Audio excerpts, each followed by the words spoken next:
A man calling himself Sarge and running a boot camp in the Pasadena-Altadena area was arrested for kidnapping a couple of weeks ago. But if you think you know Sarge, you might want to think twice.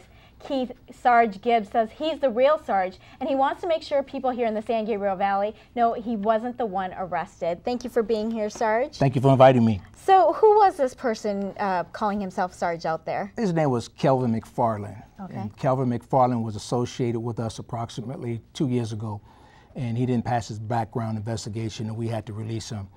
Us being a nonprofit 501c3, we put in for a lot of grants, and they want to know who the board members is, who's the people on your staff, and they do their own background investigation.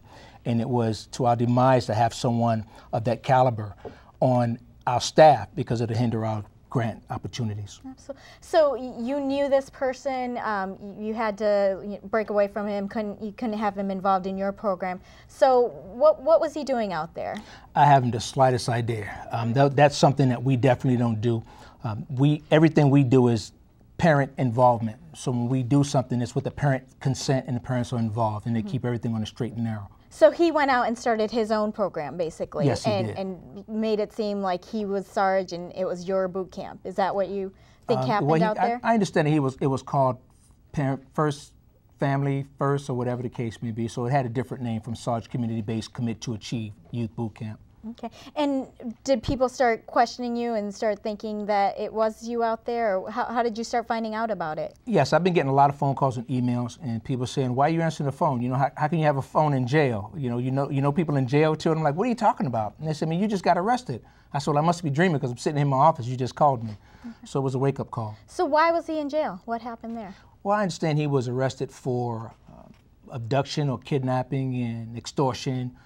Child abuse or child endangerment, somewhere around those lines. And was this was related to the boot camp? Related to his boot camp, yes. Okay. Do you know how did that happen? What was he doing with the kids? I have no idea. Okay. I have no idea how his program runs or what's involved in his program. Have you met him since and asked him why he was doing this, or what was going on? No, I haven't. I want to stay clear of him. I don't want people to think there's any type of collaboration or association with that form of brutality whatsoever.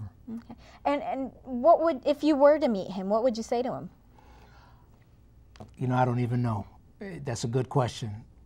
Definitely a good question.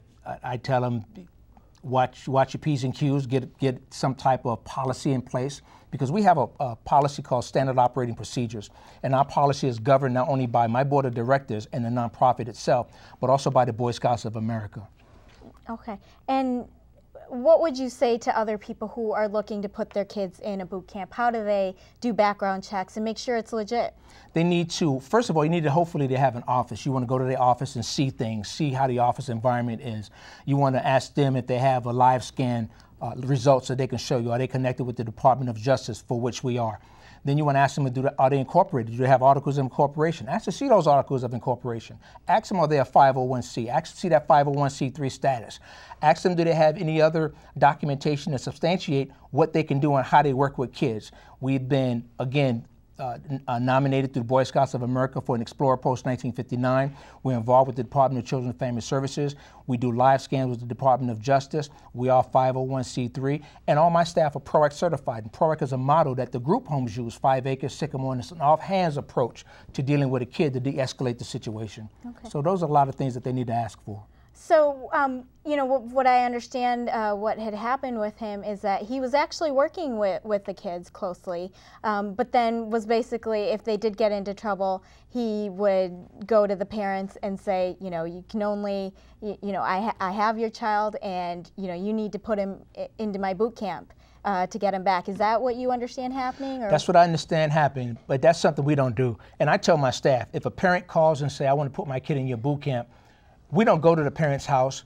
We don't send them anything in the mail. If you want your child in boot camp, you come to the office so that we can show you everything that it is your child's going to be involved with, and then we give them a list of things that the child's going to be involved in. And then we send the parent through a 12-week parenting program. And the parents also have to donate 200 hours to the organization so that they understand exactly what's entailed with the organization and get their buy-in. Okay, so yours is a really involved program. Very involved. Okay, well, now tell us a little bit more about, you're involved with a reality show as well, with your boot camp as well, Yes, right? yes, I am. Tell us about that. I'm very proud of that. It's called, and they came up with the name Sarge in Charge. Oh, that's a good one. And that's so a good one. it's going to be, we shot 4 pilots already. We're working with a couple of networks, and I was told not to mention the networks, but things are happening, and I'm just so happy that, you know, it's taken off the way it is. Is this something we're going to be seeing you up in the lineup in the fall, or? Yes. Hopefully everything will kick off next year, and so I'm excited. Things are happening. Now, are you doing any of the filming already, or can? We've done 4 pilots already,